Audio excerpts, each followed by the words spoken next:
Hello friends, എല്ലാവർക്കും infinity റിവ്യൂസിൻ്റെ ഒരു പുതിയ റിവ്യൂയിലേക്ക് സ്വാഗതം. ഇന്ന് ഒരു അടിപൊളി പണി കിട്ടിയ ഒരു വീഡിയോ ആണ് ഞാൻ പറയാൻ പോകുന്നത്. ഞാനൊരു high power vacuum cleaner for portable operations like എന്തൊക്കെയാണെന്ന് വെച്ചാൽ നമുക്ക് കാറിനകത്തൊക്കെ മെയിനായിട്ട് കാറിൻ്റെ ഉള്ളിലൊക്കെ ക്ലീൻ ചെയ്യാൻ വേണ്ടിയിട്ട് ഉള്ള ഒരു പോർട്ടബിൾ ആയിട്ടുള്ള വാക്വം ക്ലീനർ, ഒരു ചെറിയ വാക്വം ക്ലീനർ 12 വോൾട്ടിൽ വർക്ക് ചെയ്യുന്ന ഒരു വാക്വം ക്ലീനർ ഞാൻ ആമസോണിൽ നിന്ന് വാങ്ങിച്ചു. നല്ല മുട്ടം പണിയായിരുന്നു. എനിക്ക് ചെയ്യാവുന്ന വെച്ചിട്ടുള്ള കളികളെല്ലാം ഞാൻ കളിച്ചു നോക്കി, പക്ഷെ അത് ഫൈനലി ഇപ്പോഴും പണിയായി തന്നെ നിൽക്കുകയാണ്. അപ്പോൾ നമുക്ക് ആ പ്രൊഡക്റ്റ് ഒന്ന് കാണാം, അതിനെന്തൊക്കെ പണി കിട്ടിയെന്നും പറയാം. ഇനി നിങ്ങൾക്കത് അവോയ്ഡ് ചെയ്യാനും പറ്റും. സോ എല്ലാവരും വീഡിയോയിലേക്ക് പോകാം. ഹായ് ഫ്രണ്ട്സ്, അപ്പോൾ ഇതാണ് ആ പ്രൊഡക്റ്റ്. അപ്പോൾ ഇതാണ് എൻ്റെ പാക്കേജ് വരുന്നത്. ഇതിനകത്ത് പ്രയാറ എന്നൊക്കെയാണ് എൻ്റെ ബ്രാൻഡ് നെയിം വരുന്നത്. പ്രൊഡക്റ്റ് ഇതാണ്, ഏകദേശം സിമിലറാണ്, ഈ ഒരു കാണുന്ന പ്രൊഡക്റ്റിനോട് സിമിലറാണ്. അപ്പോൾ ഞാനിത് വാങ്ങാനുള്ള റീസൺ എന്ന് പറഞ്ഞിട്ടുണ്ടെങ്കിൽ ആമസോണിൽ ഭയങ്കര റിവ്യൂസാണ്, അതായത് പോസിറ്റീവ് റിവ്യൂ മാത്രമേ ഉള്ളൂ ഈ പ്രൊഡക്റ്റിനെ പറ്റി. അപ്പം ഒരുപാട് പ്രൊഡക്റ്റ് നോക്കിയിട്ട് ഏറ്റവും കൂടുതൽ പോസിറ്റീവ് റിവ്യൂ ഉള്ള പ്രൊഡക്റ്റാണിത്. ഇതിൻ്റെ പ്രൈസ് എന്ന് പറയുന്നത് 799 രൂപയാണ്. അപ്പോൾ ഇതൊരു അഫോർഡബിൾ റേഞ്ചിലുള്ള സംഭവമാണ്. പിന്നെ 12 വോൾട്ടിലാണ് വർക്ക് ചെയ്യുന്നത്. നമുക്ക് പോർട്ടബിൾ ആണ്, ചെറിയ ആപ്ലിക്കേഷൻ. അപ്പോൾ നമുക്ക് കാറിൻ്റെ ഉള്ളിൽ എന്ന് പറയുമ്പോൾ വലിയൊരു ഡസ്റ്റ് ഒന്നും വരുന്നില്ലല്ലോ. അപ്പോൾ കുറച്ച് ഡസ്റ്റൊക്കെ റിമൂവ് ചെയ്യുക, നമുക്ക് കാറിൻ്റെ ഉള്ളിൽ തന്നെ ഇത് സ്റ്റോർ ചെയ്ത് വെക്കാം. അങ്ങനെ പല അഡ്വാൻറ്റേജ് ഉള്ളതുകൊണ്ടാണ് ഞാൻ ഇങ്ങനെ ചെറിയൊരു എക്യുപ്മെൻറ്റിൻ്റെ പുറകെ പോയത്. പിന്നെ ഇതൊരു ബഡ്ജറ്റ് റേഞ്ച് ആണല്ലോ. അപ്പോൾ ഇത് എത്രയൊക്കെ പറഞ്ഞു കഴിഞ്ഞാലും ഒരു മിനിമം ക്വാളിറ്റി എങ്കിലും ഉണ്ടാവും നമ്മൾ പ്രതീക്ഷിച്ചു. അപ്പോൾ നമ്മൾ റിവ്യൂസ് നോക്കുമ്പോഴും എല്ലാവരും നല്ല നല്ല ക്വാളിറ്റിയാണ് പറയുന്നത്.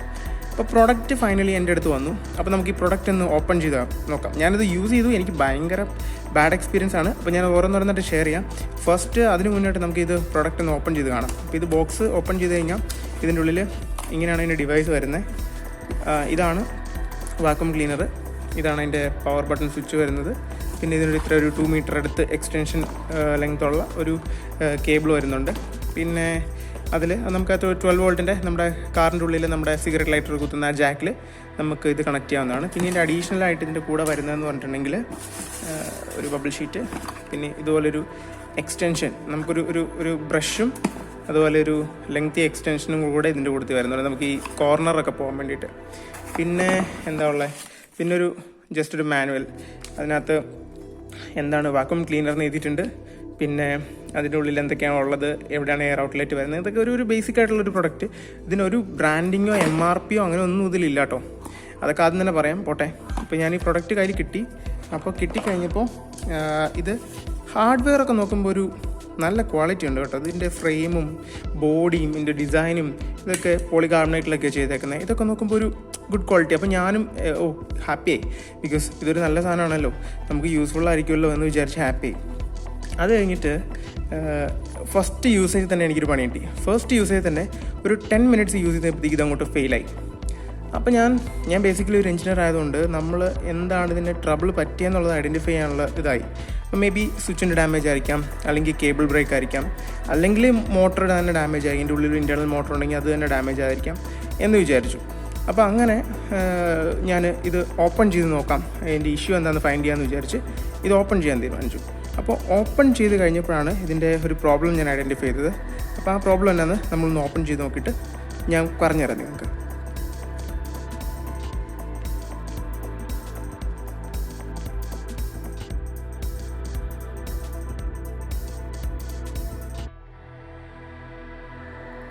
അപ്പോൾ ഫ്രണ്ട്സ്, ഞാനത് ഓപ്പൺ ചെയ്തു.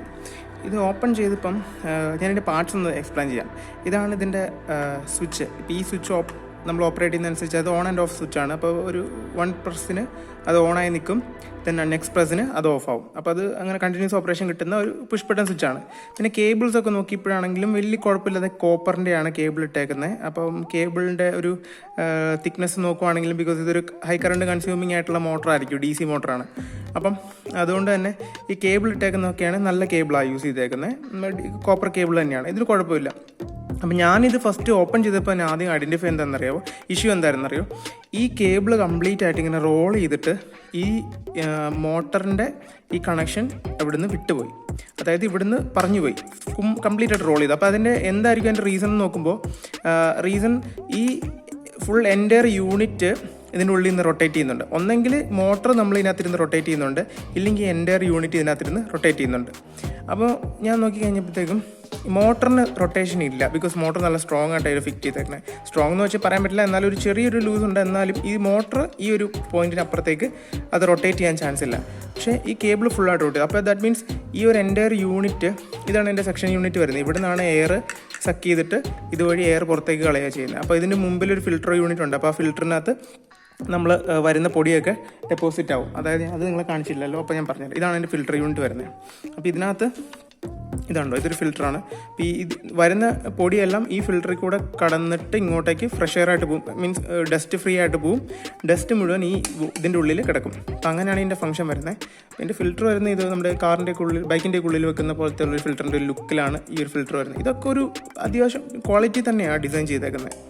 ഇപ്പോൾ പ്രശ്നം ഐഡൻറ്റിഫൈ ചെയ്ത പോയിൻറ്റ്, ഒന്നാമത്തെ പോയിന്റ് എന്ന് പറഞ്ഞാൽ ഇതാണ്, ഇതിങ്ങനെ റോൾ ചെയ്യുമായിരുന്നു. അപ്പോൾ ഞാൻ അതിനൊരു സൊല്യൂഷനായിട്ട് എൻ്റെ കയ്യിൽ ഗ്ലൂ ഗൺ ഉണ്ടായിരുന്നു. അപ്പോൾ ഗ്ലൂ ഗൺ വെച്ചിട്ട് ഞാൻ ഇതിൻ്റെ ഉള്ളിൽ ഗ്ലൂ ഗൺ വെച്ച് ഫില്ല് ചെയ്തു. അതായത് ഇതിൻ്റെ ഉള്ളിലേക്ക് ഗ്ലൂ ഗൺ വെച്ചിട്ട് ഗ്ലൂ ഫില്ല് ചെയ്തു. അപ്പോൾ ഗ്ലൂ ഫില്ല് ചെയ്തതിന് ശേഷം ഇത് മൂവ് ചെയ്യില്ല. എന്ത് ചെയ്ത് കഴിഞ്ഞാലും ഇത് മൂവ് ചെയ്യത്തില്ല. സോ ഞാൻ ഇതിനെ പെർമനൻ്റ് ആയിട്ട് ഫിക്സ് ചെയ്തു. ഇത് അടച്ചു വെച്ചു. Again normal operation. അപ്പോൾ ഞാൻ വീണ്ടും പോയിട്ട് ഒന്നുകൂടെ കാറൊക്കെ ഒന്ന് ക്ലീൻ ചെയ്തു. കാറൊക്കെ ക്ലീൻ ചെയ്ത് കഴിഞ്ഞപ്പോൾ വീണ്ടും അടുത്ത പ്രോബ്ലം, ഇതിൻ്റെ ഉള്ളിൽ നിന്ന് ഭയങ്കരമായൊരു ശബ്ദം കേൾക്കുക. ഇതിനകത്ത് എന്തോ വീണ് കിടന്നിട്ട് ശബ്ദം കേൾക്കുക. അപ്പോൾ ഞാനത് പിന്നെയും ഇതഴിക്കുക. അപ്പോൾ രണ്ടാമത് അഴിച്ചു കഴിഞ്ഞപ്പോഴാണ് ഈ മോട്ടർ, ഇതിൻ്റെ ഉള്ളിൽ ഒരു ഇതുണ്ട്, ഇമ്പല്ലർ യൂണിറ്റ് ഉണ്ട്. അതായത് ഇനിയിപ്പോൾ ഞാൻ അതും കാണിച്ചു തരാം നിങ്ങൾ. സോ ഞാൻ ഓപ്പൺ ചെയ്തുകൊണ്ട് അതും കൂടെ കാണിക്കാമെന്ന് വിചാരിക്കുന്നു.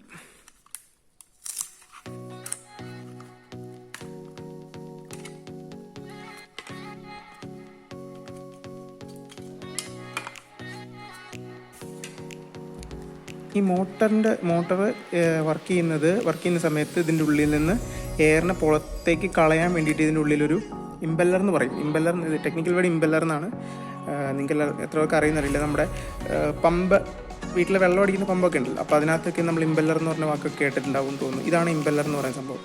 ഇത് ബേസിക്കലി ഇത് ഹൈ സ്പീഡിൽ റൊട്ടേറ്റ് ചെയ്ത് കഴിയുമ്പോഴത്തേക്കും ഇവിടെ ഈ ഭാഗത്തു നിന്നുള്ള എയറിനെ ഈ സ്ലോട്ട് വഴി പുറത്തേക്ക് തള്ളുകയാണ് ചെയ്യുന്നത്. ഇവിടോട്ട് എയറിനെ സക്ക് ചെയ്യുകയും ഇതുവഴി പുറത്തേക്ക് തള്ളുകയും ചെയ്യുന്നത്. ഈ സെയിം പ്രിൻസിപ്പിൾ വെച്ചിട്ട് തന്നെയാണ് നമ്മൾ മോട്ടർ അടിക്കുന്നത്. മോട്ടറിൽ ഇവിടെ വരുന്ന വെള്ളത്തെ ഇതുവഴി കടത്തി മുകളിലേക്ക് വിടുമ്പോഴാണ് നമ്മുടെ വീട്ടിൽ ടാങ്കിൽ വെള്ളം നിൽക്കുന്നത്. സോ ഈ ഇമ്പല്ലറിൻ്റെ ഈ ഒരു ഫ്രെയിം ഉണ്ടല്ലോ, ഈ ഫ്രെയിമിൽ ഇതിനെ കണക്ട് ചെയ്ത് വെച്ചേക്കുന്ന ഒരു സ്ക്രൂ ഉണ്ട് ഉള്ളിൽ. ആ സ്ക്രൂ ഇപ്പം ഒരു 2 സ്ക്രൂ ഉണ്ടായിരുന്നു, അതിലൊരു സ്ക്രൂ അഴിഞ്ഞതിൻ്റെ ഉള്ളിൽ കിടക്കുക. സോ ഇതൊരു ഓപ്പറേഷൻ എന്ന് പറഞ്ഞു കഴിഞ്ഞാൽ ഹാർഡ്ലി ഒരു 2 hours ഓപ്പറേറ്റ് ചെയ്തപ്പോഴാണ് ഇത്ര ഇഷ്യൂസ് ഫൈൻഡ് ചെയ്തത്. ഇപ്പോൾ അത് എടുക്കണം എന്നുണ്ടെങ്കിൽ ഈ ഇമ്പല്ലർ കംപ്ലീറ്റ് ആയിട്ട് ഇവിടുന്ന് റിമൂവ് ചെയ്തിട്ട് അതിനുശേഷം സ്ക്രൂ രണ്ടാമത് ടൈറ്റ് ചെയ്ത് കൊടുക്കണം. അപ്പോൾ ഞാനത് സ്ക്രൂ ടൈറ്റ് ചെയ്യാൻ പോയില്ല, അത് റിമൂവ് ചെയ്തിട്ട് പൊട്ടലിറ്റ് ബി എന്നുള്ള രീതിയിൽ അവിടെ ഇട്ടു. എന്നിട്ട് വീണ്ടും ഓപ്പറേറ്റ് ചെയ്തു. ഇപ്പോൾ വീണ്ടും ഓപ്പറേറ്റ് ചെയ്യുമ്പോൾ ഇത് ഹൈ സ്പീഡിൽ വൈബ്രേറ്റ് ചെയ്തുകൊണ്ടിരിക്കുക. കണ്ടോ, ഭയങ്കരമായ വൈബ്രേഷൻ. മോട്ടർ ഇത് ബിക്കോസ് ഒരു 3700 RPM കറങ്ങുന്ന ഒരു ഹൈ സ്പീഡ് മോട്ടറാണ്.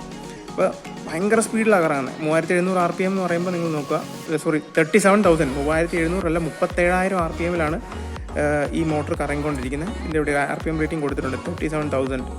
അപ്പോൾ അത്രയും ഹൈ സ്പീഡിൽ റൊട്ടേറ്റ് ചെയ്യുന്ന ഒരു മോട്ടർ കറങ്ങുമ്പോൾ ഭയങ്കരമായ വൈബ്രേഷൻസ് ഉണ്ടാവും. അപ്പോൾ ആ വൈബ്രേഷൻ അവോയ്ഡ് ചെയ്യാൻ അവർ കൊടുത്തേക്കുന്ന 2 ചെറിയ സ്ക്രൂസാണ്. പക്ഷേ ഇതിൻ്റെ ഉള്ളിൽ എന്തെങ്കിലും പാക്കിങ്ങോ അല്ലെങ്കിൽ ഡബിൾ സൈഡ് സ്റ്റിക്കറോ അങ്ങനെ എന്തെങ്കിലുമൊക്കെ ഉണ്ടായിരുന്നെങ്കിൽ കുറച്ചുകൂടെ വൈബ്രേഷൻസൊക്കെ അവോയ്ഡ് ചെയ്യാൻ പറ്റുമായിരുന്നു.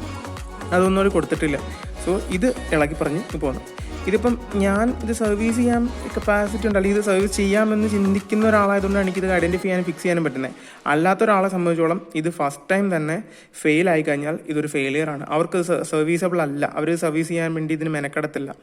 സോ അതുകൊണ്ട് തന്നെ ഈ പ്രൊഡക്റ്റ് ഒരു ഫെയിലിയർ ആണെന്നാണ് എനിക്ക് പറയാനുള്ളത്. അപ്പം നിങ്ങൾ ഈ പ്രൊഡക്റ്റ് ഇരിക്കാൻ ശ്രമിക്കുക. കുറച്ചും കൂടെ ബെറ്റർ ക്വാളിറ്റിയിലുള്ള ഏതെങ്കിലും പ്രൊഡക്റ്റുകൾ ഉണ്ടെങ്കിൽ ഞാൻ പറയുവാണെങ്കിൽ കുറച്ച് വലിയ പ്രൊഡക്റ്റ് തന്നെ വാങ്ങിച്ചോളൂ. പൈസ പോകുന്നത് നിങ്ങൾ നോക്കണ്ട. ബിക്കോസ് ഈ പർപ്പസിന് ചെറുതൊക്കെ വാങ്ങിക്കഴിഞ്ഞിട്ടുണ്ടെങ്കിൽ ഇതുപോലെ നമ്മുടെ ക്യാഷ് പോയിട്ട് ഇതുപോലെ പെട്ടുപോകും. നമ്മൾ വെറുതെ പൈസയും പോകും, നമ്മുടെ ആവശ്യങ്ങളും നടക്കത്തില്ല. സോ അതുകൊണ്ട് കുറച്ചും കൂടെ വലിയൊരു പ്രൊഡക്റ്റൊക്കെ വാങ്ങിക്കുന്നതായിരിക്കും നിങ്ങൾക്ക് എപ്പോഴും നല്ലത്. എന്തായാലും ഈ ഒരു പർട്ടിക്കുലർ പ്രൊഡക്റ്റ് നിങ്ങൾ ആരും ഇനി വാങ്ങിക്കരുത്, പണി കിട്ടും, വെറുതെ കാശ് കളയണ്ട. സോ ഞാൻ ഇതിൻ്റെ ലിങ്കും ഡിസ്ക്രിപ്ഷനിൽ ഇടുന്നുണ്ട്. നിങ്ങൾ അറിയാതെ പോലെ ഈ സംഭവം വാങ്ങിക്കണ്ട. അപ്പോൾ ആ ലിങ്ക് നോക്കിക്കോളുക, നിങ്ങൾ വാങ്ങിക്കേണ്ട എന്തായാലും ഈ പ്രൊഡക്റ്റ്. സോ സോ ഇതാണ് ഇതിനെപ്പറ്റി പറയാനുള്ളത്. ഇനിയിപ്പോൾ ഞാൻ ഇത് അഴിച്ചതിന് ശേഷം ഇതിൻ്റെ സ്ക്രൂ രണ്ടാമത് ഫിക്സ് ചെയ്ത് ഇതിൻ്റെ ഉള്ളിലും എന്തെങ്കിലും ഗ്ലൂ ഇട്ട് ഇതിൻ്റെ ഈ മൂവ്മെൻറ്റ് ഈ ഒരു വൈബ്രേഷൻ ഉണ്ടല്ലോ, ഈ വൈബ്രേഷൻ അവോയ്ഡ് ചെയ്യുന്ന രീതിയിലേക്ക് ഇതിലെന്തെങ്കിലും ഗ്ലൂവോ കാര്യങ്ങളോ കൊടുത്തുകൊണ്ട് ഇതിൻ്റെ വൈബ്രേഷൻ ഒട്ടും പുറത്തേക്ക് വരാത്ത രീതിയിൽ സെറ്റ് ചെയ്തിട്ട് വേണം എഗെയിൻ ഇനി ഒന്നും കൂടെ ഇതിൻ്റെ ഫംഗ്ഷൻ നോക്കാം. ആ ടൈമിലായിരിക്കും ഇനിയിപ്പോൾ അടുത്ത പണി വരാൻ പോകുന്നത്. ഇനി ഇതിനകത്ത് പണി വരാനുള്ളതെന്ന് പറഞ്ഞു കഴിഞ്ഞാൽ 100% ഈ സ്വിച്ച് പോകാനുള്ള ഡാമേജ് ആവാനുള്ള ചാൻസ് ഉണ്ട്. ബിക്കോസ് ഇതൊരു പുഷ് ബട്ടൺ സ്വിച്ചാണ്. ഇതിന് എത്ര ഹൈ കറണ്ട് ക്യാരി ചെയ്യാനുള്ള കപ്പാസിറ്റി ഉള്ള സ്വിച്ചും അല്ല. ബട്ട് മേ ബി കുറേ യൂസേജ് കഴിയുമ്പോഴായിരിക്കും പോകുള്ളൂ ഈ സ്വിച്ച് പോകാനുണ്ട്. മെയിൻ പ്രോബ്ലം എന്ന് പറയുന്നത് ഈ മോട്ടർ ഡാമേജ് ആവാനുള്ള ചാൻസ് ആണ്. അപ്പോൾ ഞാൻ എന്തായാലും ഭയങ്കര കെയർ എടുത്താണ് യൂസ് ചെയ്യുന്നത്. കാരണം ഒരു 10 മിനിറ്റ്സ് യൂസ് ചെയ്തു, പിന്നെ ഓഫ് ചെയ്യുന്നു, അഗൈൻ 10 മിനിറ്റ്സ് യൂസ് ചെയ്യുന്നു, ഓഫ് ചെയ്യുന്നു. അങ്ങനെയാണ് ഞാനിത് ഓപ്പറേറ്റ് ചെയ്യുന്നത്, ബിക്കോസ് ഓവർ ഹീറ്റ് ആവാതിരിക്കാൻ. പക്ഷേ ഓവർ ഹീറ്റ് ആവാതിരിക്കാനുള്ള ഒരു ഫംഗ്ഷൻ ഇതിനകത്ത് ഉണ്ടെന്ന് എനിക്ക്, ബിക്കോസ് ഇതിൽ നിന്നുള്ള എയർ പുറത്തേക്ക് വരുമ്പോൾ ആ എയർ ഈ ഹോൾ വഴിയാണ് പുറത്തേക്ക് വരുന്നത്, ഈ ചെറിയ ഫിൻസ് വഴി. അപ്പോൾ അതിൽ കൂടെ പുറത്തേക്ക് വരുമ്പോൾ ഓട്ടോമാറ്റിക്കലി ഈ മോട്ടറിൻ്റെ മുകളിലുള്ള ടെമ്പറേച്ചറിനെ ആ ഫ്രഷ് എയർ കൂൾ ചെയ്താണ് പുറത്തേക്ക് പോകുന്നത്. അതുകൊണ്ട് തന്നെ ഈ മോട്ടർ ഒത്തിരി ഓവർ ഹീറ്റ് ആവത്തില്ല. ഓവർ ഹീറ്റ് ആവാത്തതുകൊണ്ട് തന്നെ മോട്ടർ ലൈഫ് ഉണ്ടാകും എന്നാണ് ഞാൻ എക്സ്പെക്റ്റ് ചെയ്യുന്നത്. പിന്നെ കോപ്പറിലൊക്കെയാണ് ചെയ്തേക്കുന്നത്. ഒരു ക്വാളിറ്റി ഉണ്ട് മോട്ടറിനൊരു ബ്രാൻഡ് നെയിമൊക്കെ ഉണ്ട്. സോ മോട്ടർ പണി തരില്ല എന്ന് ഞാൻ വിചാരിക്കുന്നു. ഇനിയിപ്പോൾ ഉള്ള ആ ഒരു ഇഷ്യൂയും കൂടെ ഞാൻ ഫിക്സ് ചെയ്ത് കഴിഞ്ഞിട്ടുണ്ടെങ്കിൽ എനിക്കിത് തൽക്കാലത്തേക്ക് ഉപയോഗിക്കാം എന്ന് തോന്നുന്നു. ബട്ട് എനിവേ ഞാനത് ട്രൈ ചെയ്യുന്നുണ്ട്. അപ്പം ഞാൻ നിങ്ങളോട് പറയാനുള്ളത്, നിങ്ങൾ ഇതിലിങ്ങനെ സർവീസ് ചെയ്ത് കളിക്കാനൊന്നും പറ്റുന്ന ആൾക്കാരല്ലല്ലോ. അപ്പോൾ നിങ്ങൾ ആരും അതിനുവേണ്ടി മെനക്കെടരുത്, ഒരിക്കലും ഇത് വാങ്ങിക്കരുത്. നിങ്ങൾ ഈവൻ ബെറ്റർ ഒരു യൂറക്ക ഫോബ്സിൻ്റെ ഒക്കെ വല്ല പ്രൊഡക്റ്റൊക്കെ വാങ്ങിക്കുക. അവരുടെയൊക്കെ ആണെങ്കിൽ കുറച്ചും കൂടെ ഒരു ബ്രാൻഡഡ് പ്രൊഡക്റ്റാണ്. കുറച്ച് കോസ്റ്റ്ലി ആയിരിക്കും, 2500 രൂപ മുകളിലേക്ക് വില വരും. ഇതിപ്പോൾ 750 രൂപ 2500 രൂപ, ആ ഒരു ഡിഫറൻസ് ഉണ്ട്. ബട്ട് ഫൈനലി നിങ്ങൾക്ക് ഔട്ട്പുട്ട് ലോങ് ടൈമിലേക്ക് കിട്ടും എന്ന് പ്രതീക്ഷിക്കുന്നു. ഇതിലൊന്നും വലിയൊരു ഔട്ട്പുട്ട് എക്സ്പെക്റ്റ് ചെയ്യേണ്ട. സോ അത്രേ ഉള്ളൂ ഇന്നത്തെ വീഡിയോ. എല്ലാവർക്കും ഇഷ്ടപ്പെട്ടു എന്ന് വിചാരിക്കുന്നു. പുതിയൊരു പ്രൊഡക്റ്റും റിവ്യൂ ഒക്കെ ആയിട്ട് നമുക്ക് വീണ്ടും കാണാം. അപ്പോൾ അതുവരെ താങ്ക് യു, ബൈ.